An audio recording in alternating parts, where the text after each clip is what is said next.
Remove the crib, Evan. Final notice. Kira Whitmore's voice cut through the evening air like a blade. She held the violation slip between two manicured fingers, the red stamp bleeding across the top like it was meant to shame me. The paper crinkled as she shoved it against my chest. I looked down at it, then at her. "You're citing a safety violation on a memorial crib," I said quietly. "That's not just wrong. It's illegal." Her lips curved. "The board decides what's appropriate for Maple Ridge. Not sentiment, not you." I met her stare. "I design the systems that keep buildings from burning down, Kira. I know what's safe." For a second, she faltered, blinking. The silence between us felt heavy, like the air before lightning. She straightened her clipboard. "Remove it by Friday, or the HOA will escalate enforcement." I took the paper and folded it once. "Good," I said, "because I'm escalating too." If you've ever watched someone cross a line they can't uncross, subscribe right now. This is how one HOA found out what happens when they burn the wrong man's memories. "My name's Evan Mitchell," I said, finally breaking the quiet. "I'm a structural engineer. Fire safety is what I live in and breathe. And that crib." I looked at the small white frame on my porch, sunlit and still. "That's what's left of my family." Kira's posture stiffened, but I saw the flicker in her eyes. "I'm sorry for your loss, but rules are rules," she said. I almost laughed. "Rules are supposed to protect people, not destroy what's sacred." The crib wasn't decoration. It was a memorial.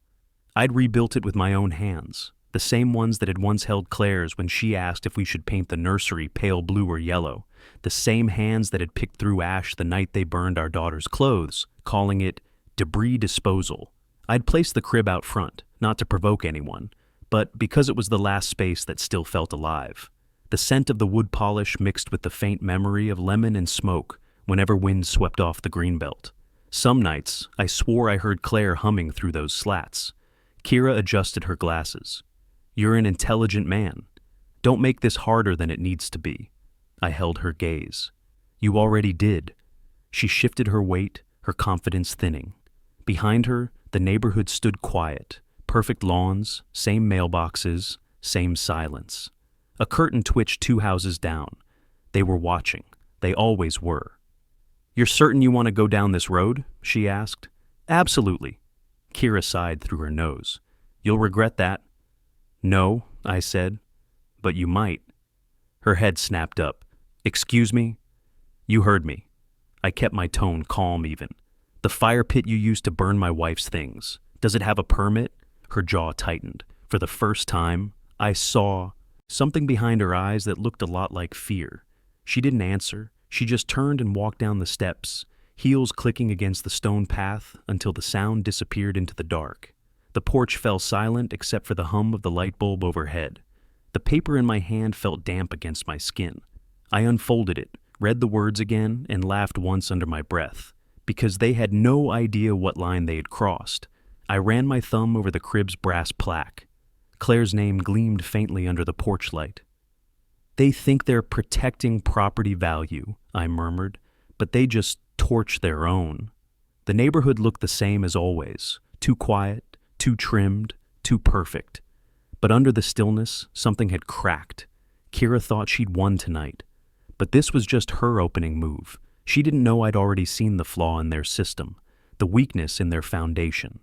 I didn't need to yell, didn't need revenge. I just needed the truth, and that was the one thing they couldn't regulate. I folded the notice again and slipped it into my back pocket. The night air pressed close, heavy with sprinkler mist and quiet judgment. Somewhere, a moth fluttered into the porch light and burned itself out. I looked at the crib one last time and whispered, "They chose the wrong house. They chose the wrong house." The words stayed with me as the night folded over Maple Ridge Estates, quiet and perfectly symmetrical. By morning, the notice was still pinned to my door like a scarlet letter, its red stamp bleeding through from the dew. I didn't take it down. I wanted everyone who passed to see it, every jogger, every dog walker, every neighbor who whispered about the man with the crib. By noon, I walked down to the community pool deck where the bulletin board hung, a shrine of fines, warnings, and meeting notices. The laminated pages fluttered in the wind like warning flags. My name was there now. Evan Mitchell, violation. unauthorized structure, pending fine. Below it, 3 others. A cracked driveway, an unapproved mailbox, a rose bush 2 inches too high. The HOA had turned neighborly order into warfare by paperwork. I wasn't the only one bleeding under their pen. A few chairs down, Renee Holloway was drying her hair with a towel. She'd been in the neighborhood longer than anyone, an unofficial historian of Maple Ridge. "You too, huh?" she said, nodding at the board. "They'll fine you till you sell if you don't bow." "I'm not selling," I said. She gave a soft laugh. "Neither did Mark on Ridgeview. They threatened foreclosure over a garden gnome. He moved out at Christmas." I looked at the pool water, flat, blue, lifeless. "How long's Kira been running this circus?" 5 years, Renee said. "Longer than the board's even supposed to have one president. But nobody runs against her. She rewrites the election process every spring, says it's to ensure continuity." Continuity. The word hit me wrong. I studied the list again. All those names, different offenses, same signatures. The board's seal had become a weapon. "Ever seen them hold an actual vote?" I asked. She shook her head. "Everything's on paper now, proxy ballots only. Most people don't even bother." A light breeze carried the smell of chlorine and freshly cut grass. My stomach tightened. The system was rotten, and people had adapted to the rot. They'd learned to keep their heads down, pay the fines, and hope the spotlight moved on. But not me. If you've ever seen power abuse its own rules just because it can, subscribe right now, because this HOA was about to learn what accountability looks like. I left the pool deck and walked the curved road past manicured lawns and identical shutters. Every house looked compliant, but behind their windows I saw resignation. The sound of a mower buzzed from across the street, Marcus Alvarez's mower. He worked for the HOA's landscaping contract.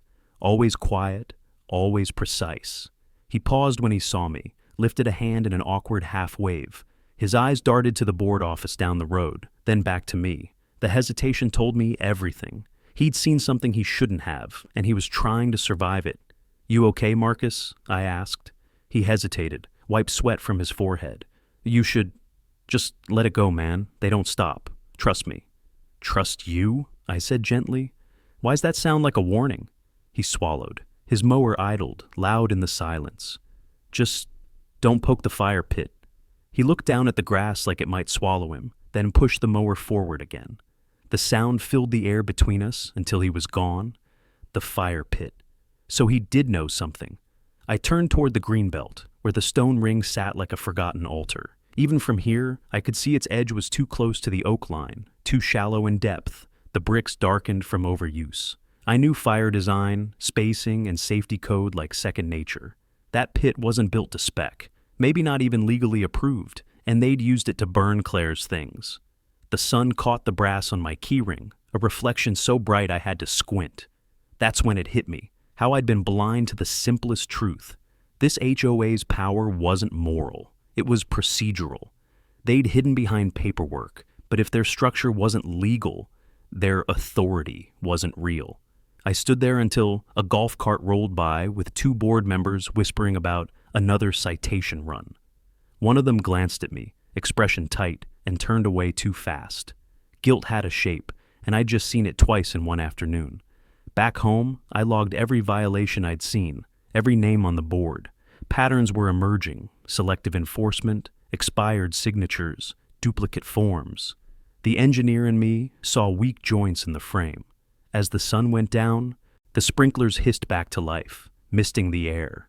The crib gleamed faintly under the porch light, the brass plaque warm to the touch. I ran my thumb across Claire's name and whispered, "They've been building without foundations, love, and you know what happens when a structure loses its base." Somewhere beyond the hedges, I heard Kira's voice faintly, short, clipped, laughing with another board member. It wasn't the sound of victory. It was overconfidence, and overconfidence always burns first. Marcus's words kept echoing, "Don't poke the fire pit." That wasn't a warning about the structure. It was fear disguised as advice. By morning, I was certain of it. The next day, I found him kneeling in a front yard 2 streets over, trimming hedges with mechanical precision. The summer air shimmered above the pavement. He didn't look up when I stopped on the sidewalk. Sweat darkened the back of his shirt, and the motion of his shears was steady, almost too steady, like rhythm was the only thing holding him together. "Marcus," I said quietly, "we need to talk." He froze for half a second, his jaw flexed, then he set the shears down, blades still open. "I'm just trying to finish this job," he said, eyes on the ground. "Your boss isn't here," I replied, "and this isn't about the grass." His fingers twitched on the handle. "Man, you shouldn't be asking questions. Kira doesn't like questions." "I noticed," I said. "That pit, the one by the oak line. Who built it?" Marcus finally looked at me. The whites of his eyes were bloodshot, the kind you see when sleep's been traded for survival. "You don't want to drag me into this," he murmured. I stepped closer, careful not to crowd him. "I think you already are." His breath hitched, his shoulders slumped, and for a moment he looked like a man who'd been carrying someone else's guilt for too long. He picked up a clump of trimmed branches, stacking them in neat piles that didn't need stacking. His hands trembled slightly, betraying the calm his face tried to fake. "You ever notice how the board gets everything done fast?" he said after a long silence. "No bids, no inspectors, no waiting lists. Things just appear." "So they cut corners," I said. He shook his head. "They bury them." I let that hang there, the air heavy with heat and meaning. "Marcus, did you see what happened to my wife's things?" His throat bobbed. "I maintain the grounds. That's my job." "That's not an answer." He dragged a hand down his face, leaving a smear of dirt across his cheek. His next words came out hoarse. "She told me to do it. Said it was unauthorized storage. Said if I didn't light it, she'd find someone who would. And then she'd reconsider my contract." I felt my pulse slam behind my ribs. "So you burned it?" He shook his head quickly. "No, I stacked it." She lit the match. The wind shifted, carrying the smell of fresh-cut grass and gasoline from the mower. Marcus stared at his hands. "I didn't think she'd actually do it. I thought it was another scare tactic. She smiled while it burned, man, like she was cleaning up trash." The image hit me harder than I expected. Claire's clothes, those tiny pink buttons and folded cotton, swallowed by flames for the sake of aesthetic compliance. Marcus kept talking, voice low, almost to himself. "I wanted to tell you, but I've got 2 kids. She'd cut my hours, blacklist me with every HOA contractor in the county. You think I can risk that?" His body told the truth, his words tried to hide. Shoulders tight, eyes flicking toward the office building every few seconds, fingers fidgeting at his side. He wasn't protecting Kira anymore. He was protecting survival. "You did see it," I said, "and you know what that pit really is." He rubbed his palms on his jeans, leaving streaks of green and brown. "You're an engineer. You'll figure it out. Just be careful. The board's good at making people disappear in paperwork." "Then maybe it's time someone audits their paperwork." Marcus glanced around, as if the hedges could record him. His lips parted, but he said nothing. Then he picked up his shears again and started trimming, each snip sharper than the last. Conversation over. But I didn't need a confession on paper. Not yet. His guilt was proof enough that I was on the right trail. The pit wasn't just a symbol. It was evidence waiting to collapse under scrutiny. If you've ever watched someone hide the truth behind fear, subscribe now, because this quiet landscaper just confirmed the HOA's worst secret. I walked away, the sound of the blades clipping behind me, steady and nervous, like a heartbeat trying not to break rhythm. The air smelled like sweat, soil, and something else, something combustible. As I turned the corner, the fire pit came into view again at the edge of the greenbelt. From this angle, I could see the crooked seam where 2 layers of brick didn't align. It wasn't just ugly workmanship. It was unpermitted, illegal, and I could prove it. Marcus might have been afraid to stand up, but I wasn't. Kira had lit one fire to erase my family. I was about to light another to expose hers. By the next morning, the HOA's retaliation had begun. A thick envelope waited on my doorstep, stamped with the words, "Final Notice. Pay immediately" in bold red letters. Inside, there were 3 separate fines. One for defacement of community uniformity, another for verbal aggression toward a board member, and a third for failure to comply with safety remediation. The total was nearly $2,000. I laughed once, short and dry. They thought intimidation came in paper form. They didn't know me at all. The sun had barely cleared the rooftops when I walked to the HOA office, a beige prefab building wedged behind the tennis courts. The smell of hot plastic and printer toner hit me as soon as I opened the door. A framed slogan hung behind the counter: order, harmony, progress. The irony nearly made me choke. Kira wasn't there, but two board members sat behind a laminate desk, whispering over stacks of forms. They stiffened when they saw me. "I came to dispute these fines," I said, sliding the envelope across the counter. The shorter man, name tag reading D. Keene, treasurer, gave a polite smile that didn't reach his eyes. "You're welcome to file a review request," he said. "Board meets in 3 weeks." 3 weeks? I echoed. "You issue fines in 24 hours, but a review takes nearly a month?" "Policy," he said simply. The woman beside him, Martha Lynn, secretary, cleared her throat. "Or," she said carefully, "you can settle early to avoid additional penalties." There it was, the quiet extortion wrapped in community language. I leaned on the counter, meeting both of their eyes. "You might want to check the dates on your board charter filings before adding another fee," I said evenly. Their smiles froze. I let the silence stretch just long enough for the air to thin. "If your corporate registration's lapsed, any fine you've issued isn't enforceable. I'm sure you don't want that paperwork in front of a judge." Martha blinked. Keene looked at his computer screen, pretending to type. "I'm not aware of any—" "Then look it up," I said. "You'll be aware soon. If you've ever stood across from people who hide behind policy until you hand them truth, subscribe now, because the cracks in this HOA's foundation are about to split wide open." I left before they could recover. Outside, the heat pressed down, heavy and stale.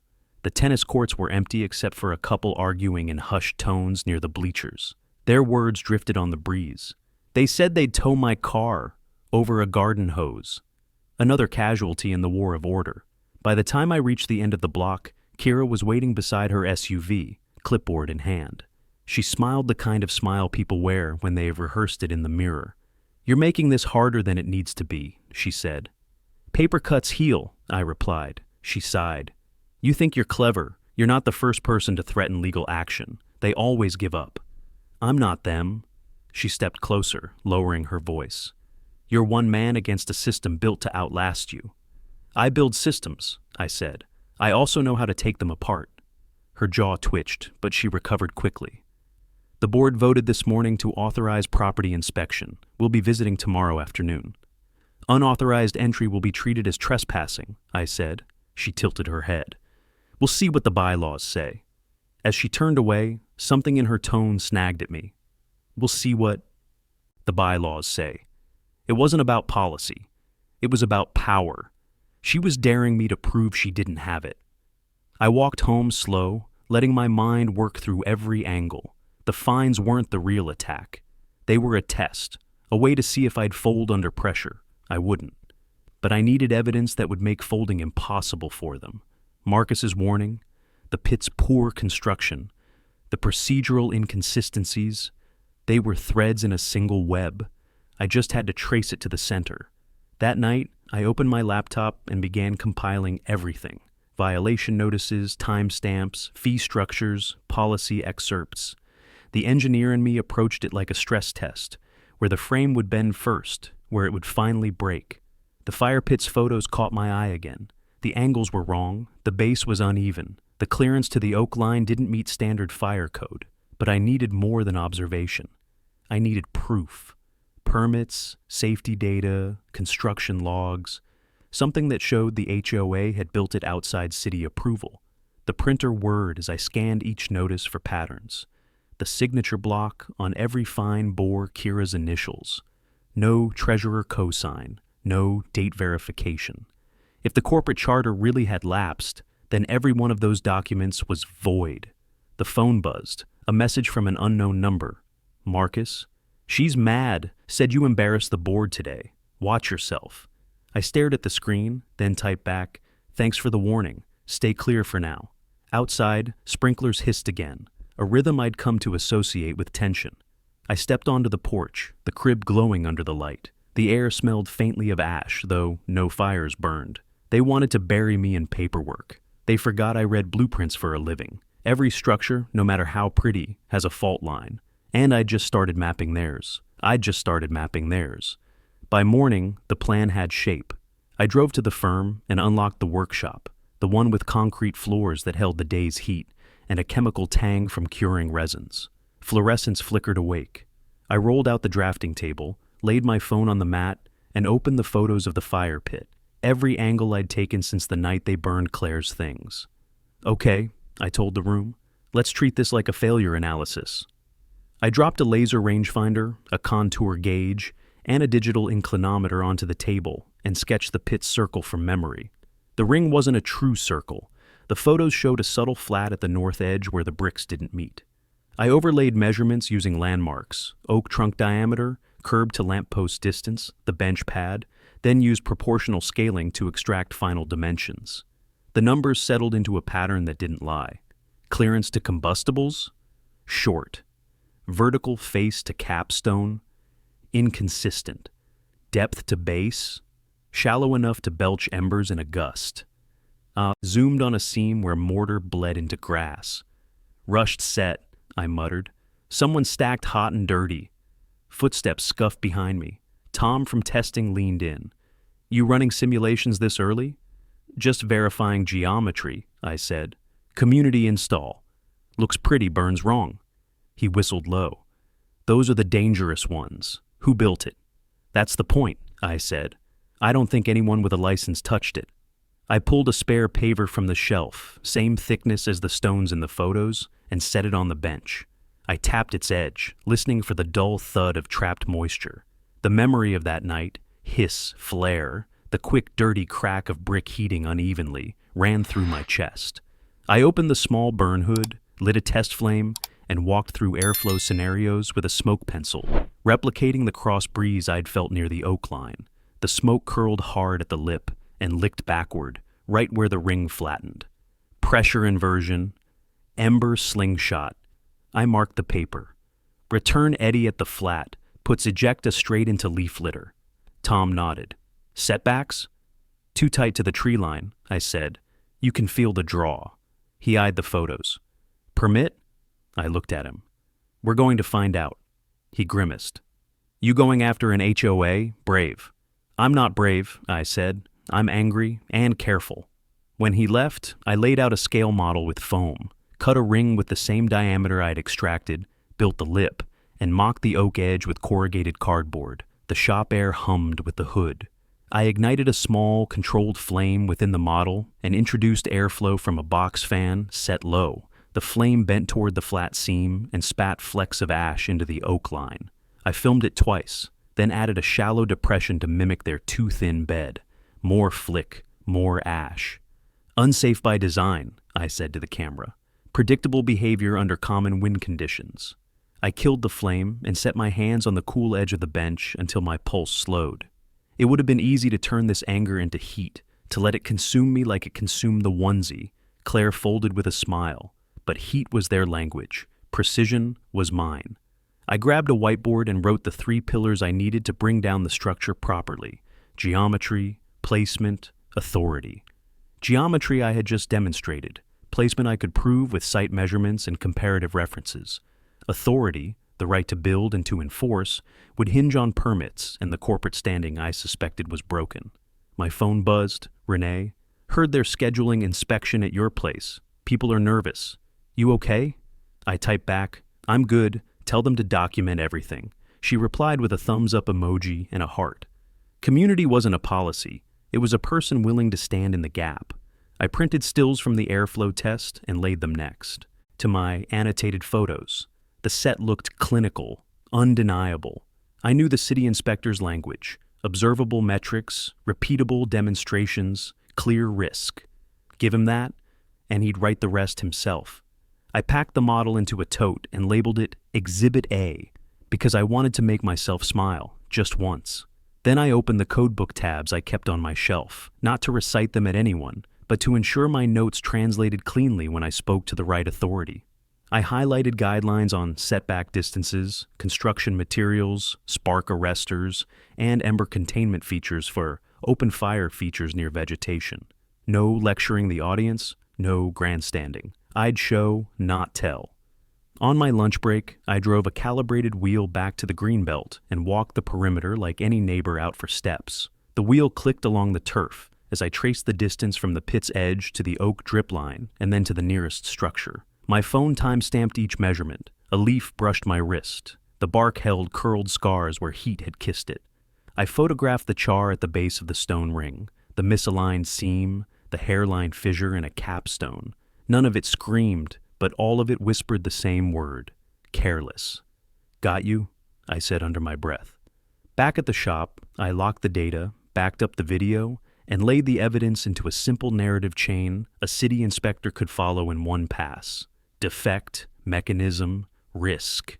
I didn't need to say why it mattered to me. The scorch marks in the photos did that. I just needed to make the failure speak. When I finally shut the hood, the room smelled like extinguished flame, metallic, faintly sweet, an aftertaste of danger. I rubbed my thumb across the edge of the paver until stone dust filmed my skin. The board thought paperwork would keep them safe. Physics didn't care about paperwork. Physics didn't care about paperwork. That line stayed in my head as I drove to City Hall, the place where bureaucracy pretended to be law. The building's air smelled like dust, toner, and cold coffee. A scent that clung to every office where people believed power lived on paper. I signed in at the permit counter, slid my ID across, and asked the clerk for records on Maple Ridge Estates. She peered over the counter, adjusting her glasses. "Construction or corporate?" "Both," I said. "I'm checking fire safety compliance for a community installation, the shared fire pit by the Greenbelt." She typed for a long moment, nails clacking against the keyboard. "Let's see, no fire permit filed under that parcel." She frowned. "Wait, there's not even a standing corporate registration for Maple Ridge Estates HOA. It expired 4 months ago." The words landed like a dropped wrench. "Expired?" She nodded, chewing her lip. "Yup. They'd need an active registration to apply for new permits or issue fines. Without that, they don't legally exist as an enforcing body." For a second, the fluorescent light flickered overhead. I almost smiled. "Can I get a certified copy of that lapse notice?" She raised an eyebrow. "You sound like you're about to ruin someone's day." "Someone's been ruining mine for a while," I said. "If you've ever found proof that bullies aren't as powerful as they claim, subscribe right now, because this HOA just lost its legal spine." She printed the record, stamped it, and handed it over. I thanked her, folded the paper carefully, and slipped it into my folder beside the fire pit measurements. One piece of engineering data, one piece of law. Together, they could pull the entire board apart. Outside, the midday heat slammed into me. The courthouse fountain sprayed water that evaporated before it hit the ground. I sat on the bench near the lot, phone in hand, pulse steady. My thumb hovered over Marcus's number, but I didn't call, not yet. The less he knew until this was airtight, the safer he'd be. I drove straight to the county records office across town. The woman there was older, with a librarian's precision. She flipped through files, muttering dates. "Looks like they missed their annual filing notice, too. Last registered treasurer resigned last fall. Without a quorum, they can't even ratify their own fines." "Meaning every penalty they've issued since?" "Voidable," she said. "You can challenge it with city code enforcement or small claims, depending on your damages." "Damages," I repeated softly. "Yeah, they burned a life's worth." Her face softened. "Then get them where it counts, on record." I thanked her and left, the stamped copies clutched tight. On the way back, my mind ran through the strategy like a structural load path. Every action had a counteraction, every force an equal reaction. The board had built itself on illusion, a system of fines and fear, supported by nothing but expired ink. All I had to do was push at the right joint. I stopped at a diner halfway home, sat in a booth by the window, and spread the papers out like blueprints. The noise of plates and conversation hummed in the background. Each document connected: the missing permit, the lapsed registration, the unverified signatures. The system wasn't legal. It was theater. When the waitress poured coffee, she glanced at the papers. "You an attorney?" "Engineer," I said. "But right now, I'm building a case." Her smile was quick and tired. "Good luck. Those HOA people scare me." They should be scared of what's coming, I said under my breath. By the time I left, the sky had shifted to gold. I parked near the greenbelt where the fire pit sat empty. The stones glowed faintly in the setting light, every flaw visible now that I knew where to look. The warped edge, the misaligned bricks, the char that never scrubbed clean, a monument to negligence. A door opened across the street, Kira stepping out, clipboard under her arm. She spotted me, paused, then smiled, polite and poisonous. "Doing inspections now?" she called. "Just appreciating the craftsmanship," I said. "Whoever built this really cut corners." Her eyes narrowed. "You don't know what you're talking about." "I do," I said, "and so will the city by morning." For a heartbeat, her confidence faltered. She tried to recover, but the tremor in her hand betrayed her. "Careful, Evan. You're playing with fire." I looked down at the pit, the same one that burned everything that mattered to me. "I'm not the one who built it wrong." She turned and walked away fast, the echo of her heels cracking through the dusk. When she was gone, I crouched beside the pit, brushed my fingers over the rough stone. A tiny shard of soot still clung to the crevice, proof of a night they wished I'd forget. The breeze stirred, carrying the faint scent of ash. I whispered, "They built this on lies, Claire. I'm going to make it collapse, legally, perfectly, irreversibly." I stayed by the fire pit until the last light bled out of the sky. When I finally drove home, the street lamps had already come alive, each one humming like a warning. I didn't sleep that night. My mind kept circling the same loop: expired charter, missing permit, invalid fines. The structure of their power had cracked. Now, I just needed the proof that would collapse it entirely. By morning, Marcus was waiting at the edge of my driveway, hands shoved deep in his pockets, shoulders hunched. He looked like a man who'd rehearsed walking away but couldn't. His eyes darted up and down the street before he spoke. "Can we talk inside?" I opened the door and led him to the kitchen. He stood near the window, shifting his weight from one foot to the other, like every word he was about to say cost him something. "I shouldn't be here," he said finally. "If she finds out—" "She already suspects you warned me," I said. "You might as well finish the job." His head dropped. "She called me last night, said you were digging, asked if I'd seen you near the pit." "And what did you say?" "That I was mowing." He gave a hollow laugh. "She didn't believe it." He rubbed the back of his neck, leaving a faint streak of grass and dirt. "She told the board you were harassing her, said she's filing for a restraining order." "Let her," I said. "The board can't file anything legal right now. They're dissolved by default. Their corporate status expired months ago." He looked up sharply. "You serious?" I slid the folded copy of the state record across the table. "Completely." He read it once, lips moving silently, his shoulders sagged. "So, they've been bluffing this whole time." "Worse," I said. "They've been extorting the neighborhood with paperwork that doesn't mean anything." Marcus exhaled a long, trembling breath. "Then maybe it's time I tell you everything. If you've ever watched someone finally break the silence that holds an entire system together, subscribe right now, because this is the moment the truth stopped hiding." He sat down at the table, elbows on his knees, eyes fixed on the floor.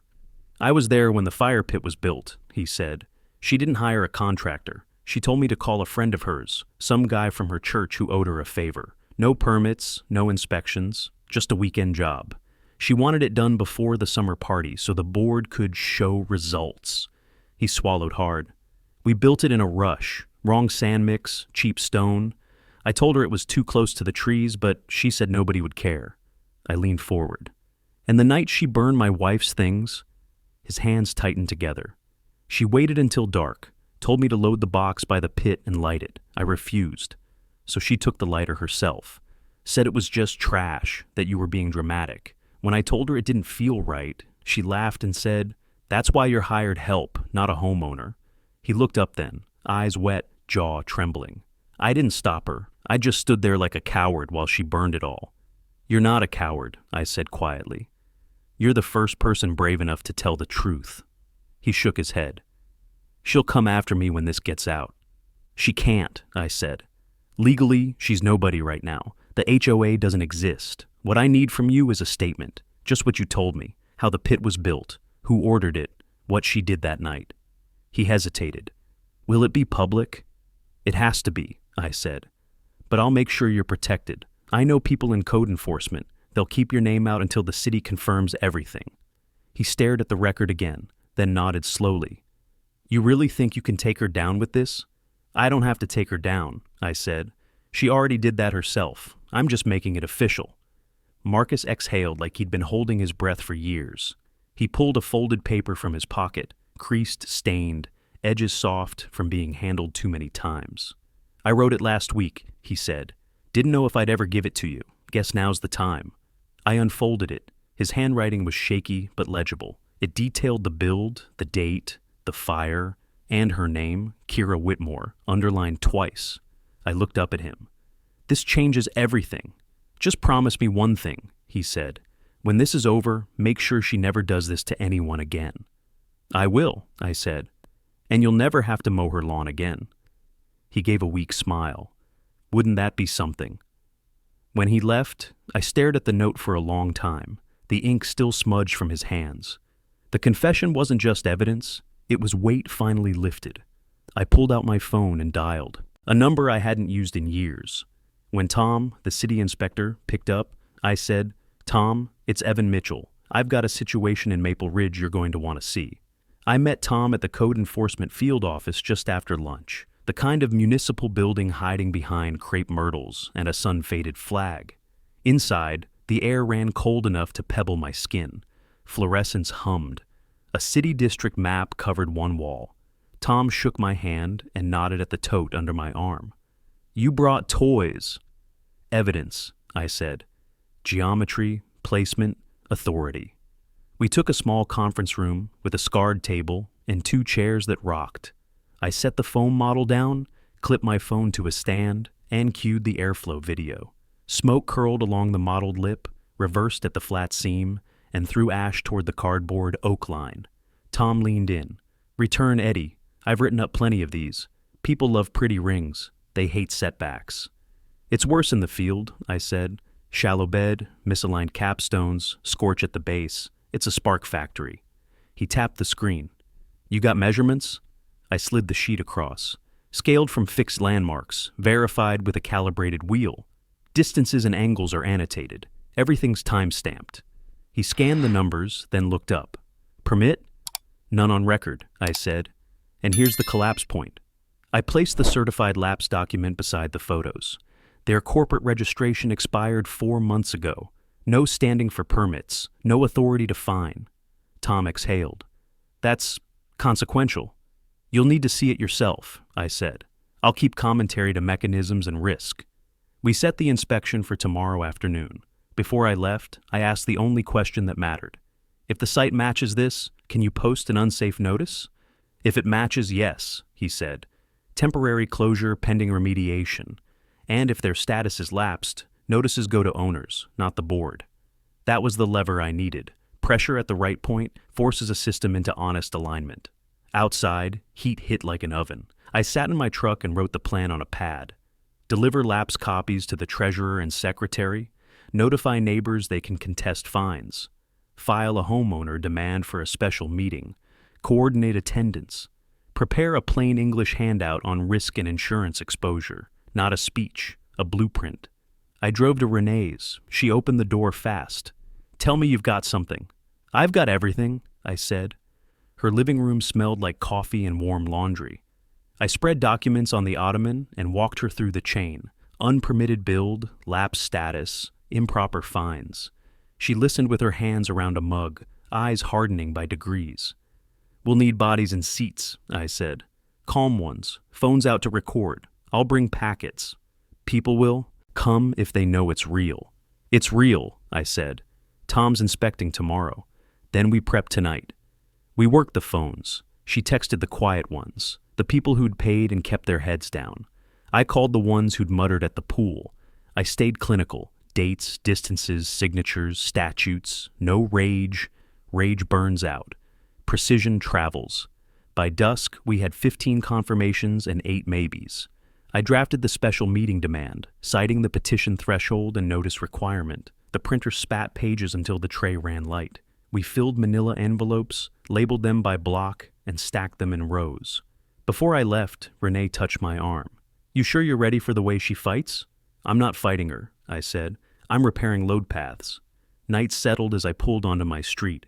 Sprinklers arced under the lamps. I tucked packets into mail slots, slid others under doors, thanked the neighbors who cracked them open. Some smiled, some flinched.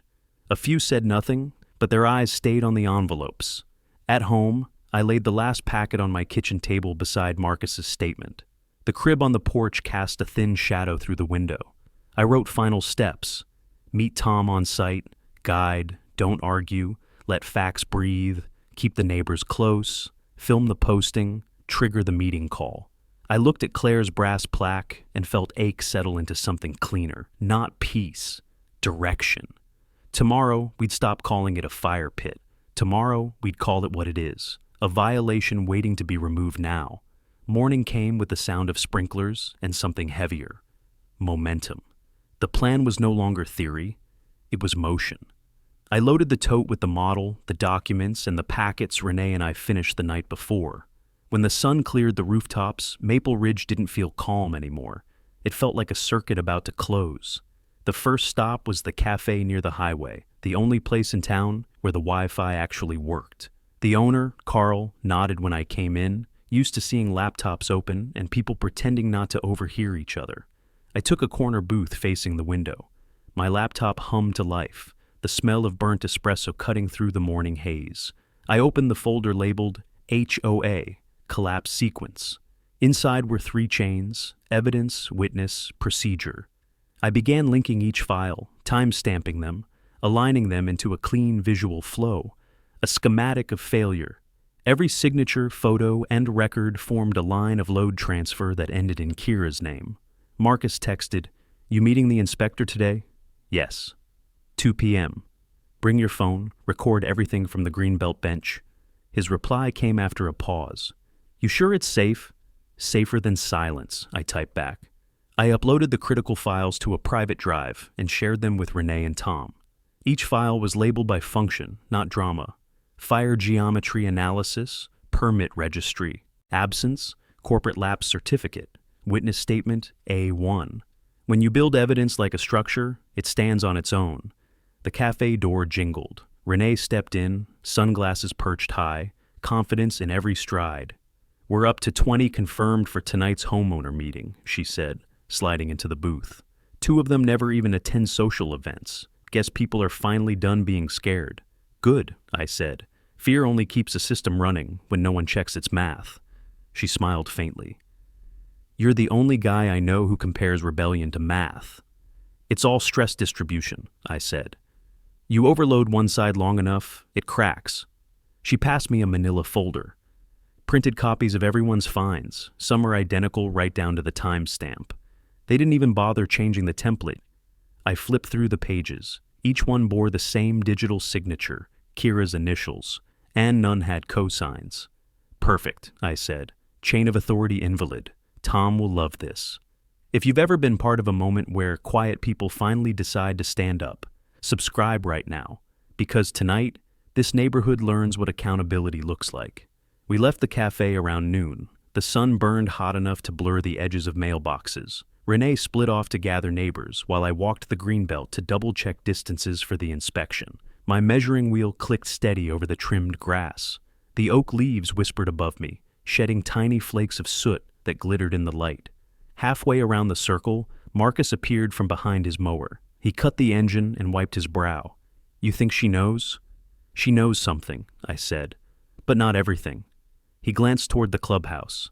"I heard her yelling this morning, said she'll handle the problem personally." "She won't get the chance," I said. "By the end of the day, the city's involved." He hesitated, then held up his phone. "Got your back. I'll film discreetly. No faces unless they talk to me." "Perfect," I said. "We'll need that." The hours crawled.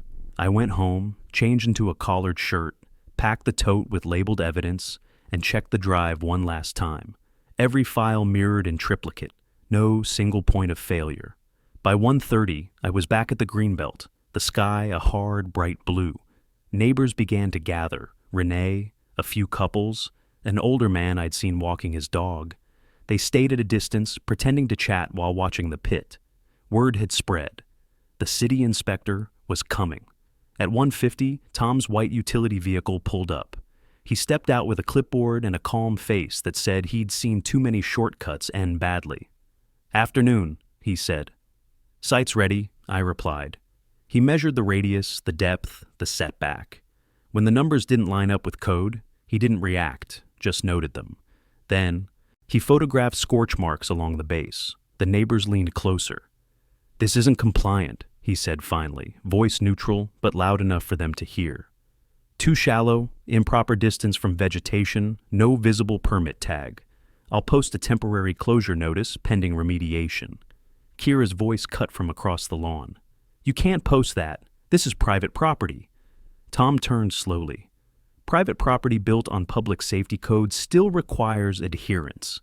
He pressed the orange unsafe structure notice onto the stone ring. The group went quiet. Kira's face flushed red, her clipboard hanging uselessly at her side. I met her eyes. "Told you I'd see you before Friday." She spun on her heel and stormed off toward her SUV. Cameras clicked, phones recorded. The notice fluttered in the wind, bright as justice. I stood there with the neighbors, the air charged, the system finally beginning to tilt. Tomorrow would bring confrontation, but for now, the first fault had opened, clean and irreversible. The orange notice fluttered while the crowd thinned, and by dusk, the green belt felt taped off. Quiet. Watched. I didn't chase Kira. I didn't need to. The system had finally recognized itself. I packed the tote, shook Tom's hand, and told neighbors what mattered. Document everything, don't provoke anyone, and keep copies of every fine for tomorrow's meeting demand. I drove to the public library and signed out a glass-walled study room that smelled like paper and lemon cleaner. Fluorescence hummed, the air ran cold. I spread the packets, Marcus's statement, the lapse certificate, and photos across the table until each stack formed a lane. Authority, construction, harm, remedy. Renee arrived with a box of clipboards and pens. "We have 27 confirmed," she said. 3 more said they'll try. "We'll seat them near the front," I said. "Phones ready, calm voices only. If they try to shut discussion, we read the demand, show the lapse record, and request a vote to cure and suspend enforcement." She nodded. "You want me on sign-in?" "Yeah, track names and lots. We need quorum by the bylaws they pretend to follow." I printed the agenda: inspection summary, lapse certification, witness statement, petition, remedies. When the printer clattered to a stop, I counted stacks, 10, 20, 30, and slipped each bundle into a folder, for owners, for city, for board. Marcus texted, crew's buzzing, Kira's on calls. She told Keen to stall the notice, but nobody knows how. "You're fine," I replied. "Stay on camera if anything happens. Otherwise, keep distance." He wrote back, "Copy." I drafted a 1-page brief for Tom: geometry, setbacks, ember trajectory, vegetation proximity, and the code references he'd flagged. No speeches, just measurements. I slid a thumb drive into a labeled envelope and taped it closed. Renee scanned the room. "You look steady." "I am," I said. "Anger's a spark. This needs a circuit." She smiled. "Everyone's bringing photos of their finds." "That goes late in the stack," I said. "We don't start with outrage, we end with consequence." We timed the flow: 10 minutes for inspection recap, 5 for lapse status, 5 for petition, then signatures, motion, vote, a load path from proof to action. I role-played disruptions while Renee tested responses. Each time we returned to the fork, without corporate standing, they had no authority to silence a homeowner demand. My phone buzzed. Voicemail from Martha, the secretary. "Please call me. This is getting out of control." I saved it. Renee exhaled. "They're wobbling." "Good," I said. Wobble precedes failure. We set up a shared folder for neighbors to drop photos and videos and added a consent line for code or court use. Precision keeps people safe and steady. At 8, the library announced closing in 15 minutes. We packed the kit: clipboards, pens, folders, USBs, and the foam model. I added fresh batteries to the recorder and checked the spare SD card. Outside, the lot was quiet. Cicadas started their electric prayer. At the trunk, Renee hesitated. "If they threaten you personally—" "They already did," I said. "We'll stay visible. No hallways, no corners." We drove toward Maple Ridge. The entrance monument rose from the dark. Maple Ridge Estates, order, harmony. Value. We didn't stop at my house. We parked by the clubhouse to walk the routes, marking where to stand so everyone could see the documents. The auditorium was locked, but the foyer's reservations board was lit. Through the glass, I mapped exits, sightlines, outlets, the best place for the tripod. By the time I got home, the porch light had drawn a halo of moths. I rested my palm on the crib's brass plaque. "Tomorrow," I whispered. "No more shadows." I sealed the demand letters, addressed to each board member by name, and stacked them with the petitions by the door. The house felt different. Not empty, poised. It was the stillness a structure holds right before the test load is applied. In that quiet, I heard Claire's hum. I set an early alarm, set the folders by my keys, and finally sat down. My hands had stopped shaking. Tomorrow we'd test every claim. The plan wasn't angry anymore. It was fully ready to stand up. The morning of the meeting felt like pressure before a storm. Air heavy, sky clean, silence too perfect. I loaded the evidence tote, the clipboards, and the foam model into the truck bed. By the time I reached the Maple Ridge clubhouse, cars lined the street. The building's vinyl siding gleamed under the noon sun, the HOA banner still hanging proud above the double doors. Inside, the air smelled of coffee and anxiety. Folding chairs filled the room in tight rows. Neighbors murmured, phones ready, cameras steady. Tom stood by the exit in his safety vest, clipboard tucked under one arm. Marcus hovered near the back wall, pretending to check his phone. His face said everything: fear, guilt, courage, all mixing in the same breath. Kira stood at the head table, flanked by Martha and Keen. Her clipboard rested in front of the microphone like a weapon. When she saw me enter, her jaw tightened. "Mr. Mitchell," she said, "you're late." I checked my watch. "Right on time." She forced a smile for the crowd. "Let's begin. This meeting was called to address a homeowner's repeated violations." "Actually," I said, walking to the podium, "this meeting was called by petition of 27 homeowners under Section 5.2 of your bylaws." Her smile faltered. The room quieted. I opened the folder, pulled out the first document, and held it up. "Before we discuss violations, let's establish authority. Maple Ridge Estates Homeowners Association's corporate registration lapsed 4 months ago. Without active registration, no fines, votes, or penalties are enforceable. These," I laid copies on the table, "are null." Gasps rippled across the crowd. Phones lifted. Kira's cheeks flushed. "That's absurd. We renewed—" Tom stepped forward. "I checked the state registry this morning," he said evenly. "The lapse is confirmed. Until reinstated, the board operates without legal standing." Kira's fingers gripped the clipboard. "Then we'll reinstate immediately." "You can't," I said. "You need a quorum, and right now, most of these homeowners are here to withdraw consent until we get answers." Martha's voice trembled. "Maybe we should—" Kira shot her a look sharp enough to cut. "Quiet." I reached into the tote and pulled out the foam model. "Let's move to the second issue, the fire pit.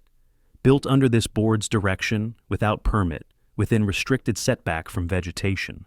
Here's a scale model, here's airflow data. Here's a video demonstration recorded under simulated wind." I pressed play. The screen behind me filled with smoke, curling backward, showering ash over cardboard trees. The neighbors murmured. Someone whispered, "That's exactly what it looked like last summer." Tom stepped closer. "Confirmed. Non-compliant construction and active hazard. The city posted closure notice yesterday." Kira slammed her clipboard on the table. "This is a smear campaign." "Smear requires lies," I said. "This is proof." Marcus took a shaky step forward from the back. Every head turned. His voice broke the silence. "She told me to build it. No permits, no plans. Said she'd handle it." He swallowed hard.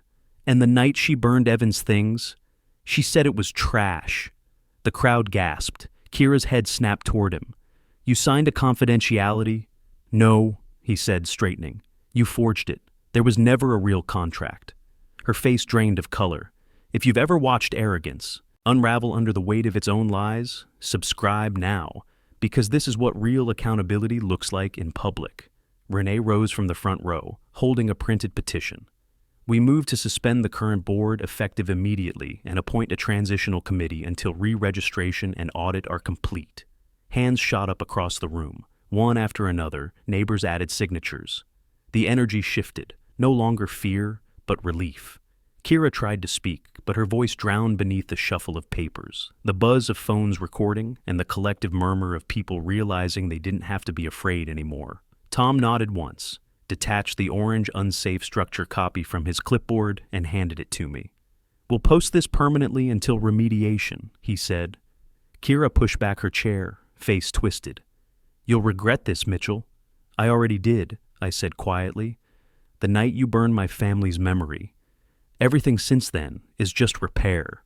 She stormed out, cameras trailing her through the doors and into the sunlight.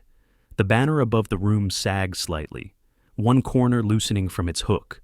Martha stared at it for a long moment, then said softly, "I second the motion."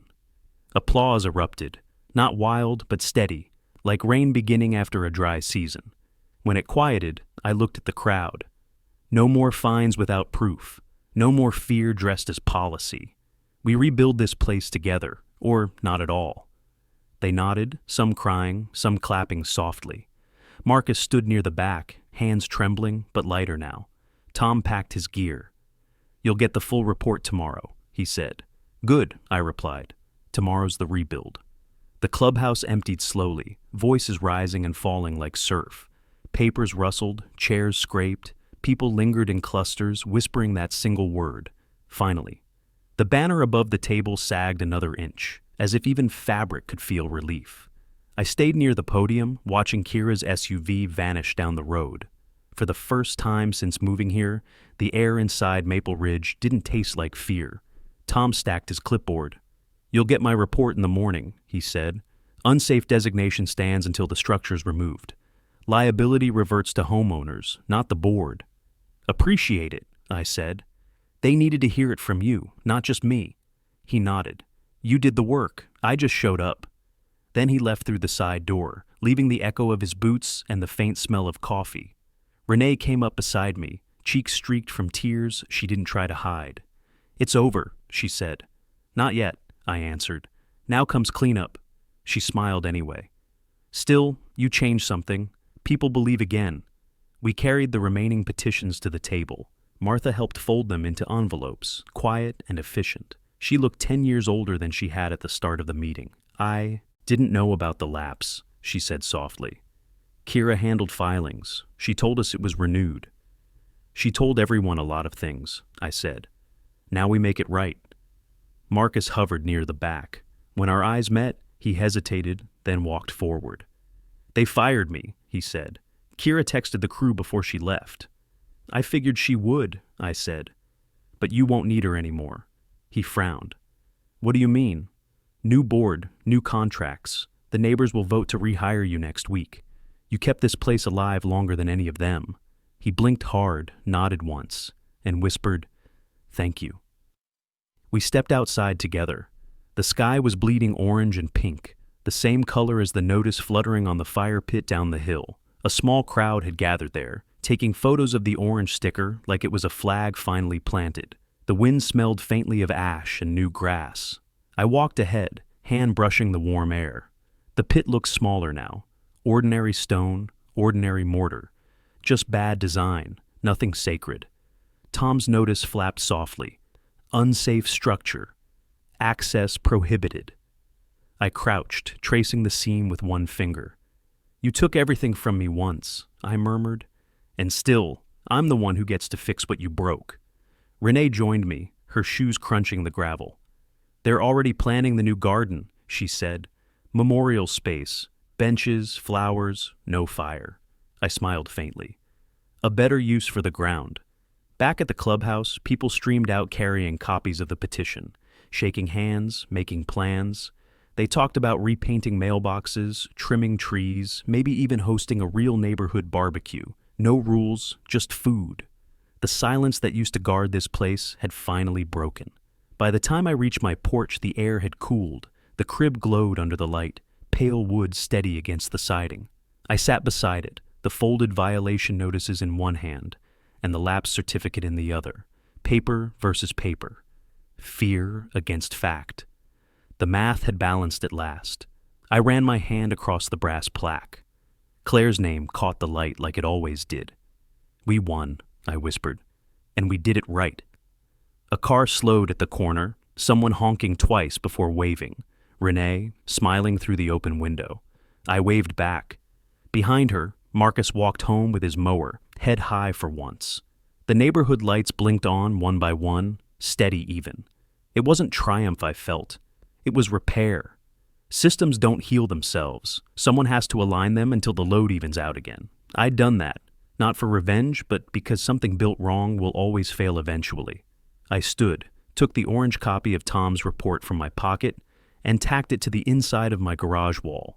A reminder: pressure, when applied with precision, doesn't destroy, it corrects. As the night deepened, I looked once more at the crib. The air was still. No fire, no smoke, just quiet. Claire's song, or maybe memory's echo, moved faintly through the space. If you want more stories of homeowners standing up to HOA tyranny, hit subscribe right now, share your story in the comments, and let me know where you're watching from.